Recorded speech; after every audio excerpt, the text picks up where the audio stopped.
But where we start tonight is with Bernie and Kelly Lang. The Colorado couple were guests on MSNBC's The Ed Show earlier today. The reason that Bernie and Kelly Lang are in the news is because they have a 3-month-old baby named Alex. And baby Alex was just denied health insurance coverage by his parents' insurance company. The reason baby Alex was turned away? Check out this amazing piece of reporting from NBC 11 in Grand Junction, Colorado. Imagine having a perfectly healthy 2-month-old baby and having your insurance tell you that they won't cover him.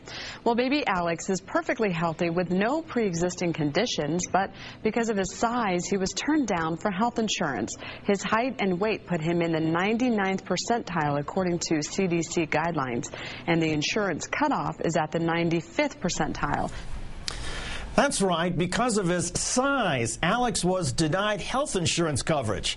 The insurance company decided this 3-month-old baby was obese and therefore uninsurable.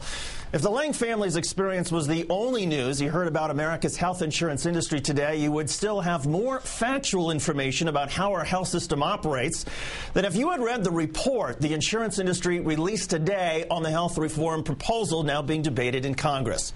Health reform has to pass 5 committees in Congress. It's already passed through 4, and tomorrow is a big vote in the 5th and final one, the Senate Finance Committee.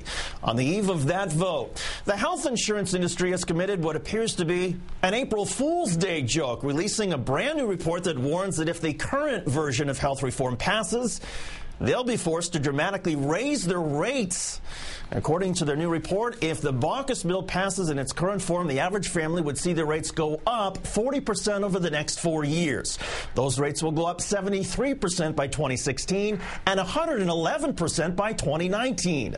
That horror movie scare tactic comes from a report paid for by AHIP, America's Health Insurance Plans.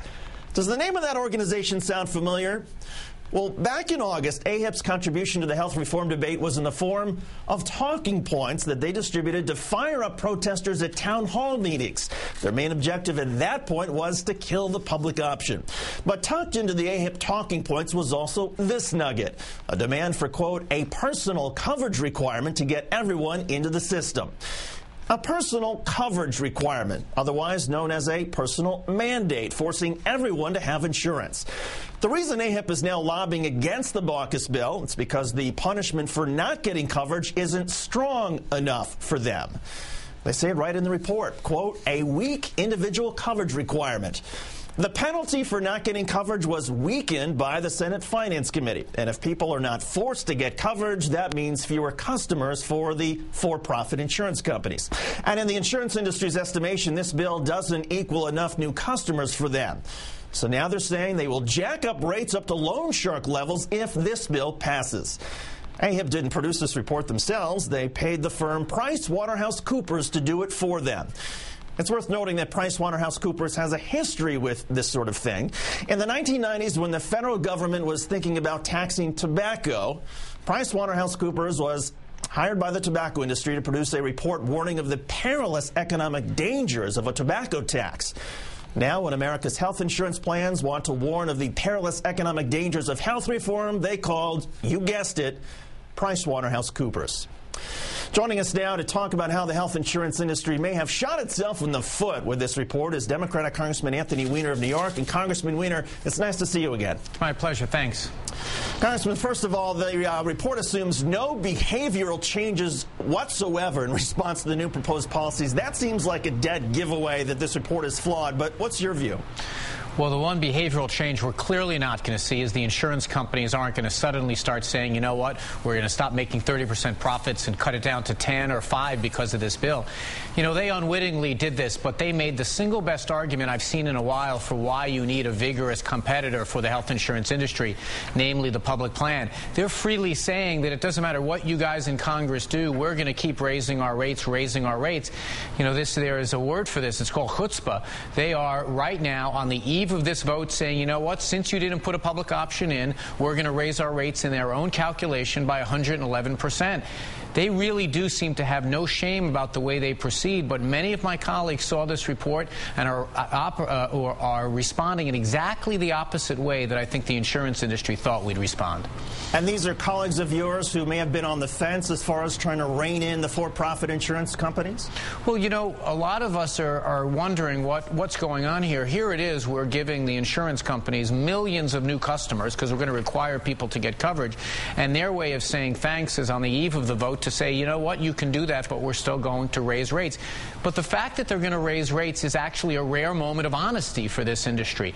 They're saying clearly that unless they have some competition, they aren't going to contain costs themselves. You know, I started a website, countdowntohealthcare.com, where we're using it to put pressure on some of the more moderate members of my party. But we're going to circulate this healthcare report as an example for why you need the public option.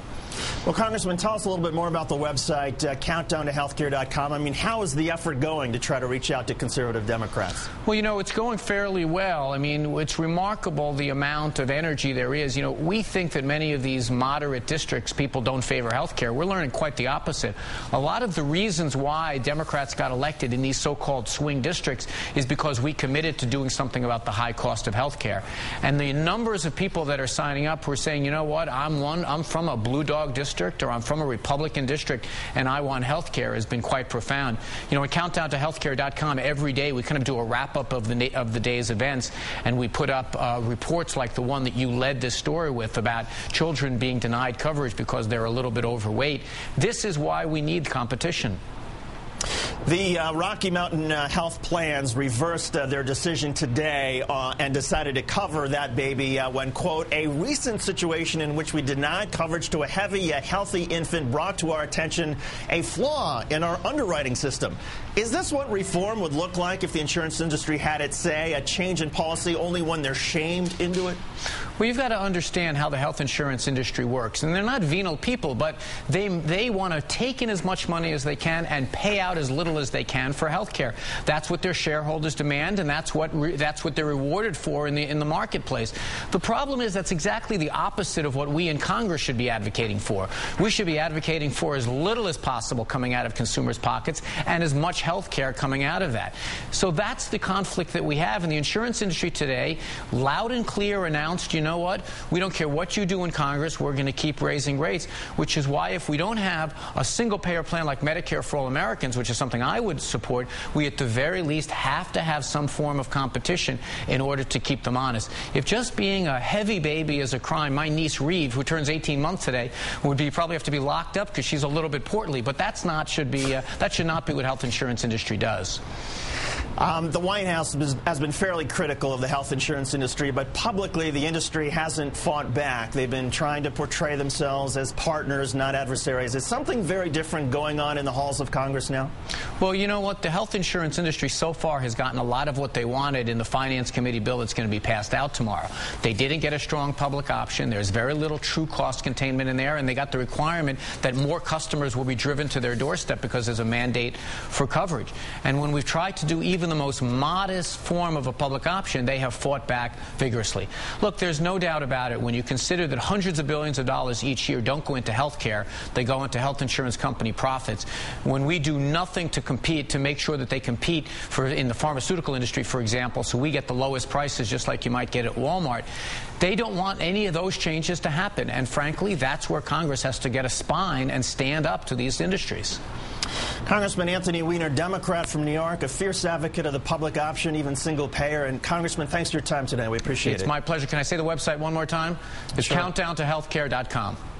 Okay. Thanks.